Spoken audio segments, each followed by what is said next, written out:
coat, warm coat, looking rather like a porcupine. Anyway, but that's a coat that they wear. You see them in other pictures, and some kind of a cap. So he's keeping warm, and the two buffalo are plodding through the landscape patiently as they do. That's what's such good about the buffalo. They're such patient, lovable creatures. Besides all the benefits they bring. The next, please. Let's just keep that detail on. Put beside it this fan painting. This is one of many fan paintings I could show, or album leaves I could show, from the Southern Shung period in the Academy styles, representing buffalo and herd boys. Or here it's an older man, a farmer of some kind. Anyway, scooping water from the lake or river at the right to give to the buffalo and its calf. And here the wind is nicely caught in the willow tree and in the grass down below. This is not a tribute to anybody, but I say it's one of many I could show. I've made this point before, but let me do it again before I close this section. That is, the subjects that are chosen for depiction by Academy artists are chosen according to the understood demands or wishes of the artist's patrons or clientele. He produced paintings for their use. To either to hang or more often to present to others. And that means that the choice of the subjects by artists of this kind are not to be accounted for by the circumstances of the artist's own life or the artist's feelings or the artist's experience. This sort of notion of he was out on the countryside and he saw the water buffalo and the boys and he thought, how beautiful they are, I will paint those. No, absolutely the wrong way to go. This kind of romantic notion is completely inapplicable to Chinese artists of this kind. They didn't have the benefit of being able to paint pictures of that kind. Or if they did, that isn't what we have preserved. Okay, enough for that section.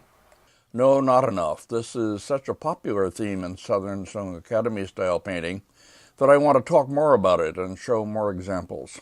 Next, please. Here's a hanging scroll depicting two buffalo returning in the evening with the herd boy wearing his cold weather coat and hat, riding on one of them. The season is late autumn or early winter. The large trees are bare, only the smaller one in lower left has a few red leaves. The sky is darkened. An old attribution to Ma Lin can be ignored. Paintings of this kind were ascribed to him in Japan for no good reason. The painting was owned by the dealer Goro Sakamoto and was in our 1982 Sogenga exhibition. You'll find it reproduced in the catalog as number 22. Next, please. A closer detail. The boy carries a fishing pole and what appears to be a belt of some kind. The two patient beasts plod along docilely as usual.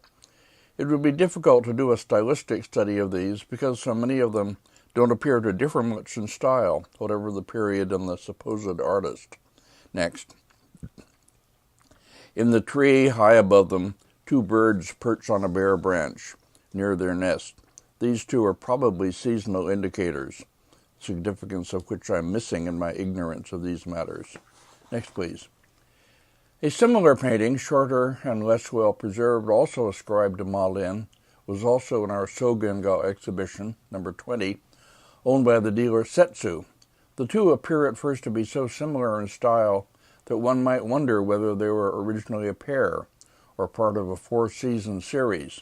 The Setsu painting is shorter and slightly less wide, but could have been cut down. The two dealers are right around the corner from each other at Nihonbashi in Tokyo. They might have owned pieces that were originally a pair, or two from a set of the Four Seasons, perhaps. Next, please.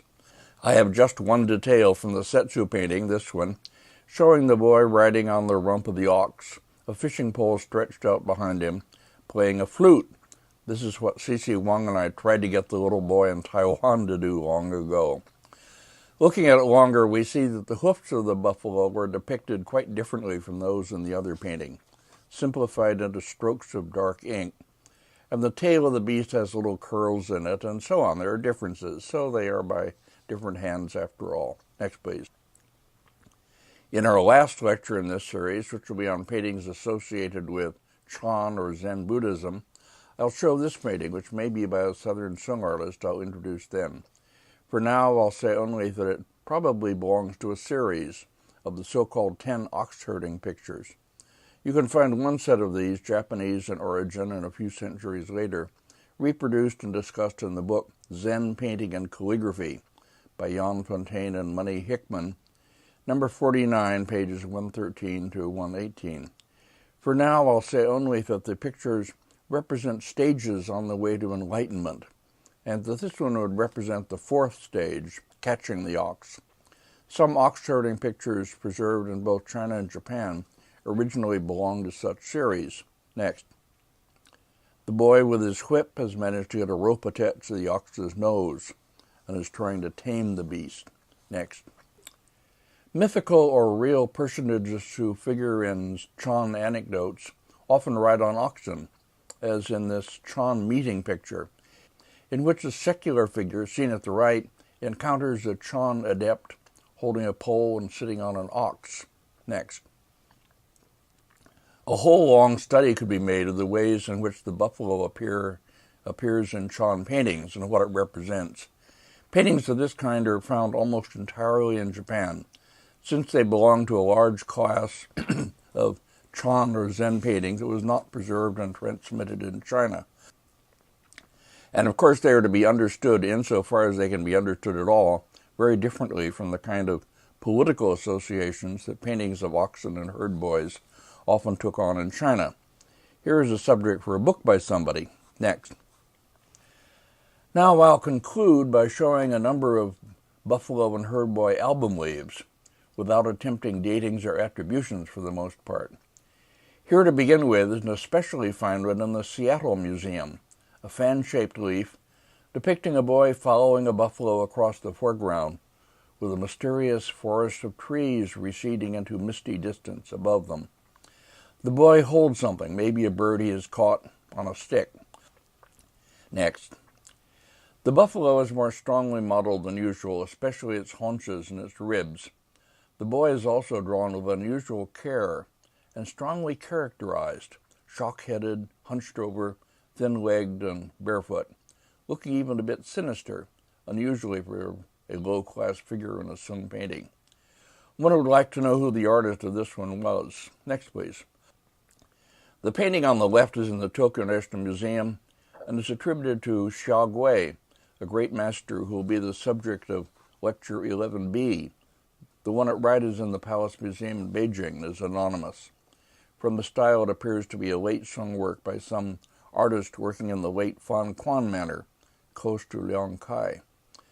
Attempting datings and attributions for some of these leaves is another way of dealing with them, but one that I'm not attempting here except to mention attributions and to comment on style.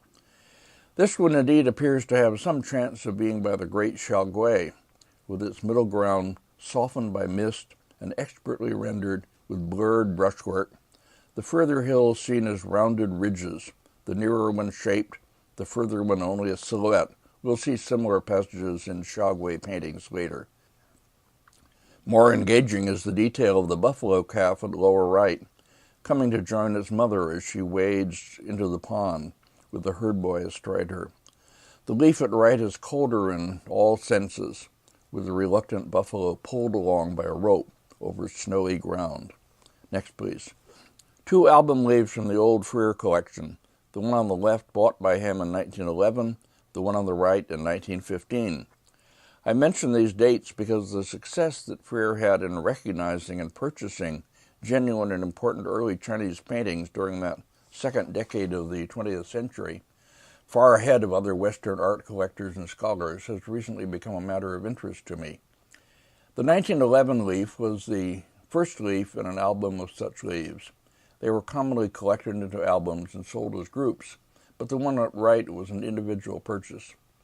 Both are late Southern Sung in date, and neither one is identifiable in style. In the left one, the buffalo calf follows its mother, carrying the boy. A misty middle distance with stream at mid-right and far distant hills in upper left are rendered effectively in graded ink washes. In the fan-shaped leaf at right, the buffalo is pulled loose from its tether and is wandering off while the herd boy dozes beneath a wind-blown willow. In my 1961 booklet on Chinese album leaves in the Freer, I speculated that this might have belonged originally to a 10 ox herding series, but now I'd see it only as a mood picture. Next and finally, please. Finally, a leaf in one of the many mixed albums of old leaves in the National Palace Museum in Taipei, the old imperial collection. This and the freer leaf go well together.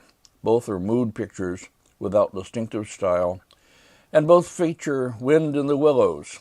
Wind in the willows. No literate person of my generation can say those words without arousing memories of the great children's book of that title, with its own profound evokings of remembered experiences in nature. The wind is strong and blows the branches, obscuring the more distant ones, perhaps in rain. In a later lecture, we'll see, in one of a series of seasonal landscapes with travelers, the finest rendering of a rainstorm in painting known to me, and it was an especially fine genre or subgenre in the Southern Shung period. The buffalo in this leaf raises its head and moves, adding sound to the complex of sensations that the painting arouses. A farmer, bent with age or infirmity, leans on his cane and tries to call it back.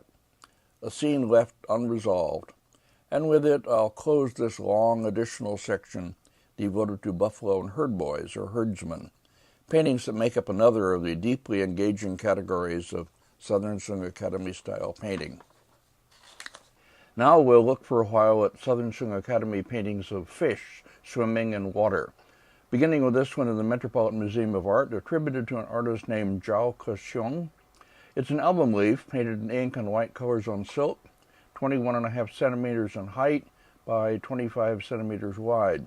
You'll find a good reproduction of it in Wunfeng's Beyond Representation book, plate 23 on pages 184 to 5. This painting has been a favorite of mine for many years. I always used it to show, I would show it at length and talk about Chinese paintings of swimming fish. No other artist, I think, captures so well the feeling of moving fluidly in 3 dimensions than these Chinese artists do. Next, please. Fish and other water creatures can move up and down as well as sideways, with a freedom that we land-based animals don't have. And this capacity of fish is what the Chinese artists capture especially well, I think. When I was younger, I enjoyed swimming underwater for just that reason, risking getting water in my ears by trying to maneuver smoothly up and down as well as sideways. I was only moderately successful in that.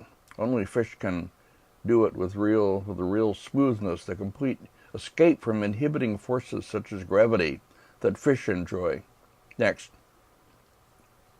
And I use the word enjoy by intent, the sense that everybody has in watching fish in water, that they are taking pleasure in their movement, is so universal that one of the early Taoist philosophers, Zhuangzi, made an imaginary conversation around it, an anecdote known to all readers of Chinese texts, even in translation.